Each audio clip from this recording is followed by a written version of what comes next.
Allu Arjun episode సుఖాంతం అయిపోయింది.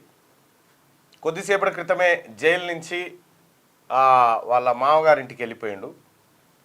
So Allu Arjun arrest, Allu అర్జున్కు bail, Allu Arjun జైలుకు తరలింపు, ఈ వ్యవహారం అంతా ఒక మహిళ మృతి చెందిన ఘటనలో జరిగింది. ఒక మహిళ మృతి చెంది ఆ మృతికి ప్రత్యక్షంగానో పరోక్షంగానో కారణమైనటువంటి అల్లు అర్జున్ గారి పైన కేసు పెట్టడం జరిగింది. A11గా ఆయనని ఆ ఎఫ్ఐఆర్లో చూపించడం జరిగింది. ఈ A11 అయినటువంటి అల్లు అర్జున్ గారిని నిన్న ఉదయం 11 గంటల ప్రాంతంలో పోలీసులు ఆయన ఇంటికి పోయారు. ఆయన ఇంటికి పోయేటువంటి సమయంలో ఆయన స్విమ్మింగ్ పూల్లో ఈత కొడుతున్నటువంటి సమయంలో ఆయనని అరెస్ట్ చేస్తున్నామని చెప్పి తీసుకురావడం జరిగింది. అయితే ఈ అరెస్ట్ అయినటువంటి వెంటనే బీఆర్ఎస్ పార్టీ నుంచి కేటీ రామారావు గారు ఒక ట్వీటు ఆయన స్టార్ట్ చేసినట్టే కింద ఇక వాళ్ళందరూ స్టార్ట్ చేయాల్సిందిగా ఆ దుకాణం స్టార్ట్ చేసిరు. ఆయన అరెస్ట్ చేస్తారా, సమయం అన్ని ఇయ్యరా, అట్లా ఇంటికి పోయి గుంజుకొస్తారా అనేటువంటి డైలాగులు కొడతా ఉంటే బీఆర్ఎస్ పార్టీకి సూటబుల్ అయ్యేటువంటి కాదు. ఇప్పుడున్నటువంటి ముఖ్యమంత్రి రేవంత్ రెడ్డి గారిని బెడ్రూమ్లోకి పోయి నైట్ పాయింట్ మీద టీషర్ట్ మీద పట్టుకొచ్చినటువంటి చరిత్ర బీఆర్ఎస్ పార్టీకి ఉంది.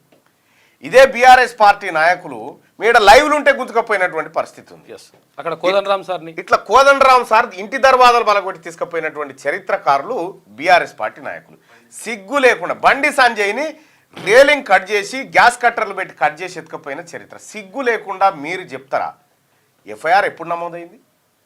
సంధ్యా థియేటర్లో ఘటన ఎప్పుడు జరిగింది? ఎప్పుడు రిలీజ్ అయింది ఆ సినిమా? 4వ తారీఖు నాడు రాత్రి 9 గంటల 4వ తారీఖు రోజు అర్ధరాత్రి ఆ ఘటన జరిగితే 5వ తారీఖు నాడు 5వ తారీఖు 6వ తారీఖు ఎఫ్ఐఆర్ నమోదైంది. అప్పటి నుంచి 13వ తారీఖు దాకా ఇన్ని రోజుల గ్యాప్లో ఇది అప్పుడే పెట్టిరు కదా అల్లు అర్జున్ గారి పేరు, అప్పుడే పెట్టిరు. దాని ద్వారా ఇంకా వీళ్ళే అందరూ రేపు పొద్దుగాల అల్లు అర్జున్ కాబట్టి వదిలిపెట్టిరు, ఆయన పట్టించుకుంటలేరని వీళ్ళే పోనీ ఆయనని A1 కూడా పెట్టలే. మళ్ళా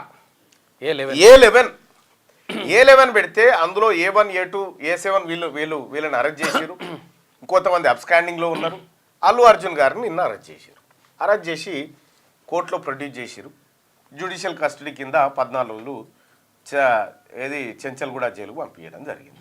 సో సైమల్టేనియస్గా అటు భారత న్యాయ చరిత్రలో కొన్ని కొత్త తీర్పులు, కొత్త విధానాలు మనం అప్పుడప్పుడు చూస్తూ ఉంటాం. న్యాయ వ్యవస్థ కూడా చాలా పకడ్బందీగా ఆ ప్రజాస్వామ్యాన్ని కాపాడే పనిలో ఉంటుంది.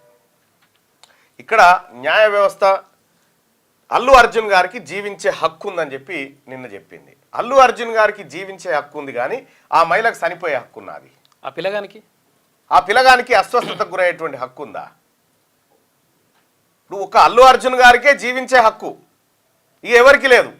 జానీ మాస్టర్కు జీవించే హక్కు లేదు, ఇంకెవరికి లేదు అనే రీతిలో చర్చ జరిగింది నిన్న రాష్ట్రంలో. సరే, హైకోర్టుకు ఉన్నటువంటి పవర్స్ ఆధారంగా క్వాష్ పిటిషన్ను మధ్యాంతర బెయిల్గా మలిసి బెయిల్ ఇచ్చి ఇమీడియట్గా రిలీజ్ చేసేటువంటి ఒక ఆదేశాలను గౌరవ న్యాయస్థానం ఇచ్చింది. న్యాయస్థానాన్ని గౌరవించాల్సిందే. న్యాయస్థానం ఇచ్చినటువంటి తీర్పును మాత్రం ఒక్కసారి సమీక్షించాలి మనం.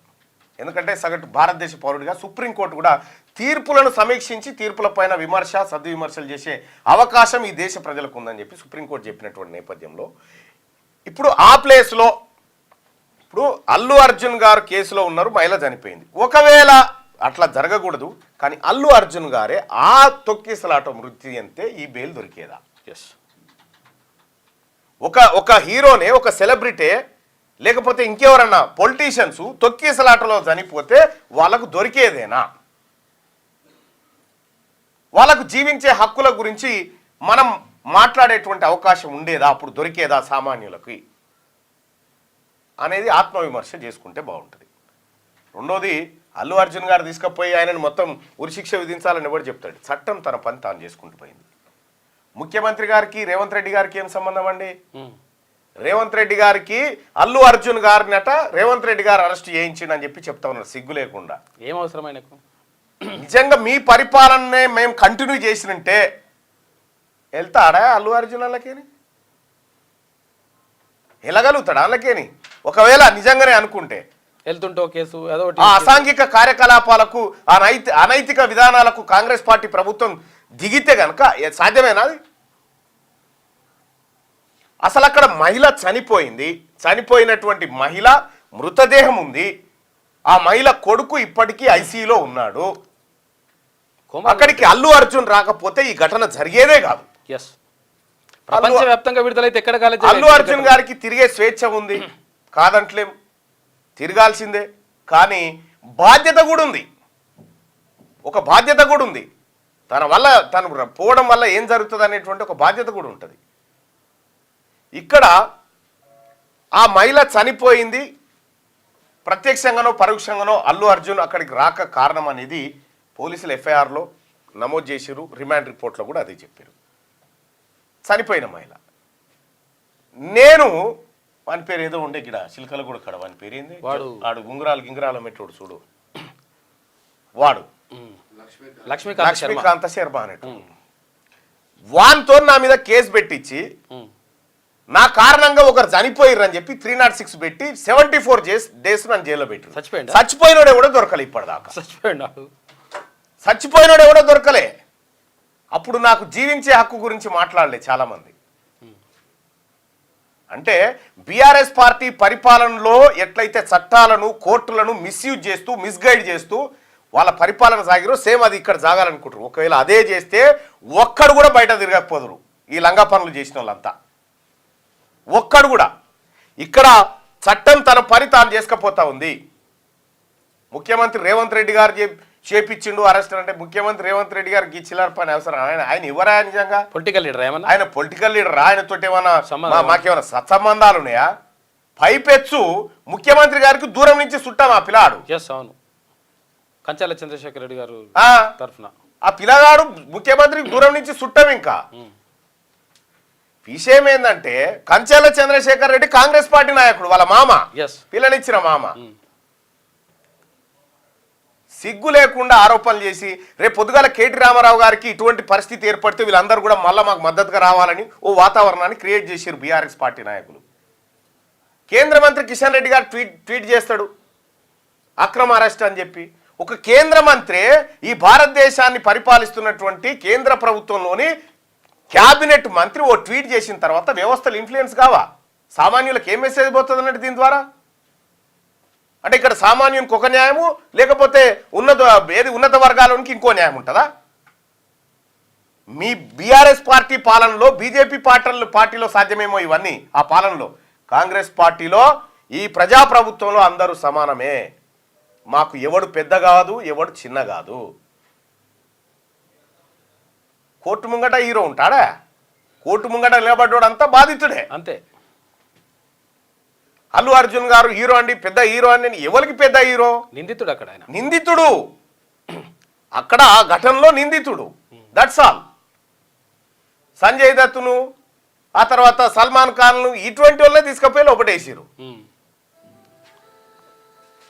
ఒక మహిళ చనిపోతే మహిళ పట్ల చనిపోయిన రోజు ఒక్కరన్నా నిన్న ట్వీట్ చేసినటువంటి కిషన్ రెడ్డి గారు కానీ, కేటీఆర్ కానీ, లేకపోతే ఇంకెవరన్నా కానీ ఒక్క మహిళ చనిపోవడం బాధాకరం అని ఒక ట్వీట్ చేసినారా మీరు?